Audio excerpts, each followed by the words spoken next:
If you need level 40, unlimited, limited, clutch time, domination, triple threat, or anything else on your 2K account grinded, contact Rose NBA on Twitter and let them know X sent you.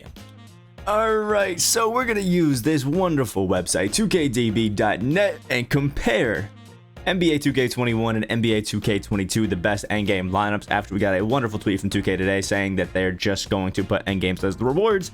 So we're not actually getting any new cards for the rest of the year, which is expected, but a little bit upsetting. So if you didn't know, there's this wonderful thing in here called the Create 2K21 and Create 2K22 lineup, where you can kind of like test lineups and see what they're going to be looking like. So we have one for NBA 2K21 and one for NBA 2K22. I've already gone through and kind of like figured out kind of what I want to do, and then I'll compare the two lineups after we create them. You can let me know what you think of these as we get on throughout. So let's just have some fun. Since a lot of you aren't too, I guess, versed much anymore, unless you've been playing 2K21 all year for whatever reason, we have 2K21's cards here. The top ones obviously being the GOAT cards, the 5 that drop: LeBron, Magic, Kobe, Jordan, and Kareem, all of which are actually really good.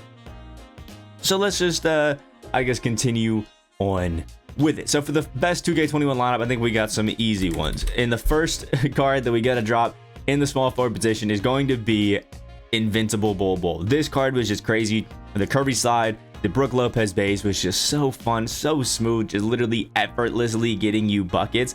Absolutely insane card. I had him myself, and it was in my lineup from the day that he came out. He's so good. Like, he's literally so good. And then we got the next obvious pick, which is going to be at the center position. It's got to be the man, the myth, the legend, Invincible Taco Fall. We got this guy as the reward for the Gauntlet Spotlight Sims. 2K actually releasing a card that was one of the best in the entire game, and you could get it for free. I mean, that's just wild. I wish we got that in 2K22. But an absolutely amazing card that was super fun. And then for like the one of the last men on the bench, we're also going to put Bill Russell. This card already came out ages before, but they basically made Bill Russell crazy good right when they gave it to us. Another free card from the triple threat offline Spotlight Simmons, which is so smooth, so great. I loved that. Extremely frustrating to play. I remember raging at it, but once you finished it off, you got Bill Russell, who was a top power forward for so long in the game with the Ray Allen base, Curry slide, great dribble styles, great dribble moves, which is a really, really good card and was stupid fun. So he's obviously getting in there. And because we saw him, I feel like the last card we got to put in here is LeBron James, the GOAT one at the point guard position. If I remember correctly, this LeBron James has the Dante X and base on very quick, athletic 3 leaner, which is obviously kind of pretty standard, quick dribble style, Curry slide, and all that wonderful stuff, long athlete, just a great card all around, with some of the badges that I forgot existed, like steady shooter. Like, oh my god, crazy the things that we had last year. But yeah, LeBron James, I think very easily can kind of fit his way in there and just have some fun. So the next card we're going to do is kind of like our bench PG, and I think that this one goes to Kade Cunningham from the next set. Base 98, obviously all the great dribbling moves, but Kade Cunningham was absolutely insane. I think the last drop that we got was this next set, and it was really crazy what we got out of Kade Cunningham. And also from the next set, I'll put him in here at these last few spots on the bench in Evan Mobley, 7-footer, Trey Burke base, great dribble moves, great dribble style, and can play the power forward position. So he had 7'6", 7'4" wingspan with it as well. Evan Mobley's just crazy, all around good card that made that next set really good. Our backup shooting guard is going to be none other than Michael Jordan himself, his GOAT version, and that's just because the MJ jumper definitely wasn't the most amazing last year as it is. Like this year, it is crazy good, but last year it was just direct. And it might be crazy to some people that like an MJ card is gonna be on the bench, especially considering what MJ was last year. But trust me, this guy was even better. The starting PG, Andre Keralenko from the out of position 3 set. If you look at Andre Keralenko, this guy was absolutely game breaking. 6'9", 7'4" wingspan, could also play the PG if we wanted him to. Has jump shot 98 on very quick, shifty dribble style, Curry slide, pro 3 behind the back, long athlete, great tendencies. He's gonna be one of the best defensive guys in the game. Didn't have steady shooter, every single defensive badge was just an absolute demon out there. Easily gonna be in our starting shooting guard position. And the last guy I feel like it's pretty easy to put there is going to be Kareem Abdul-Jabbar, obviously the GOAT card. This guy was just an absolute beast. I mean, it's Kareem, jump shot 21 on very quick, all the great dribble styles, the Kareem skyhook, he was just literally unguardable. Our backup center, Yao Ming, because a lot of people didn't really realize at first that Yao was literally that guy until I think tydebo really started hyping him up, and then everybody was like, oh yeah, you can just skyhook with Yao Ming, and then he literally is unguardable. And then he still has a good jumper, he can still shoot, and he can move a little bit. yeah, Yao Ming was one of the best centers of the game last year. I mean, I don't know why people thought a 7'6" guy wasn't top tier, but you know, I don't make the rules. Either way, our backup power forward is going to be none other than if you didn't go all the way to get Taco, the one challenge you did finish was to get this James Wiseman from the Gauntlet Spotlight Sims. He was a 7-foot Steph Curry, had all the great dribbling moves, had the Steph base, was just an absolute demon, and was great, especially when you paired him next to the invincible Giannis. Now, obviously, there was the out of position one that could play the point guard position, but honestly, we're talking about like 2, maybe 3 inches difference in height between LeBron and Kade, who have better jumpers, in my opinion. Just played the PG position a little bit better, so we're using those guys. But this Giannis was still great. Long athlete, obviously the good defense, just all around amazing out of Giannis. And it was just one of those guys that you really wanted on your team. And then we're going to round it out with the last guy on the bench in Magic Johnson's endgame card, just because the Magic Johnson jumper every single year is not always the most amazing, but we're all talking about Magic. Magic was definitely better last year than he is this year, until we got the jump shot 110 version, but all around really good. And then most of us should be pretty experienced with 2K22 and what that's all looking like. Here's all of our wonderful endgame cards. And this one, I personally feel like is a pretty self-explanatory list that's going to be pretty easy to fill out. Obviously, we're going to start it off with the best card in the game, Endgame Taco Fall. This guy, just without a doubt, is going to be one of the best cards, literally, that we've ever seen. One of the just staples here. Everybody basically has a Taco on their team at one point, and it's just crazy. And I think I'm going to go with a bit of a different route and actually make my starting lineup first. So our starting PG is going to be none other than Kareem. And this one is a little bit interesting, I think, to some people. But point guard Kareem Abdul-Jabbar, I think Kareem moves great for a guy that's 7'2". He can play our point guard position. He's got jump shot 3 on very quick. And really, he's just in there to play good defense, because our shooting guard is actually going to be none other than endgame Michael Jordan with jump shot 3, who can also play the PG position, but we're going to run him at the shooting guard because with jump shot 3, with Jordan's great dribbling, and just how great Jordan actually feels on the court, one of the best cards in the game this year, we're going to be using him. Now, personally, I actually think it's more fun to go and use the point guard Michael Jordan invincible card, but just for, I guess, argument's sake, we're going to put the endgame in there just because it's going to look better. But yeah, we're going to put Michael Jordan in there just because the guy's crazy. Jump shot 3, feels super smooth. Our small forward is going to be the obvious pick in endgame Giannis. Now, there's 2 versions of Giannis, the power forward point guard and the small forward center.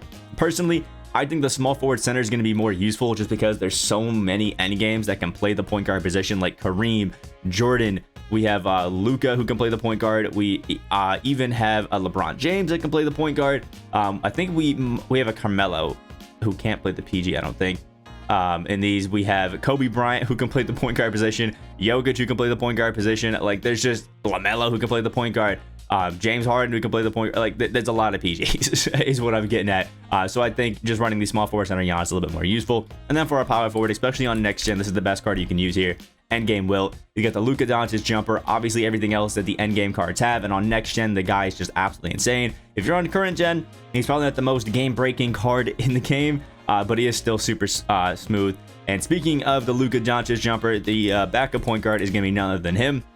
There are 2 versions of endgame Luka, and there's 2 invincible Lukas, as well as the Mystic Luka, but in my opinion, the best is actually, especially if you're on next gen, is going to be this Luka Doncic right here, the invincible. He's just a little bit better than the other invincible. If you are on current gen, this Luka is going to be the best one, the PG shooting guard. But for next gen, we're going to be using the Luka Doncic invincible, the point guard small forward one, because this guy is just absolutely different.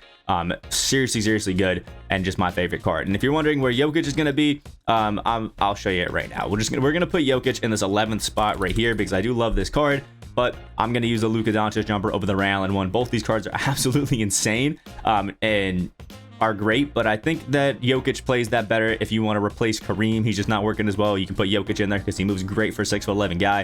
It just feels really good. Our shooting guard is going to be one of my favorite guys in Carmelo Anthony. I just think this guy's great. He moves super well at his 6'8" frame for the shooting guard position. He's got set shot 25. Feels really good.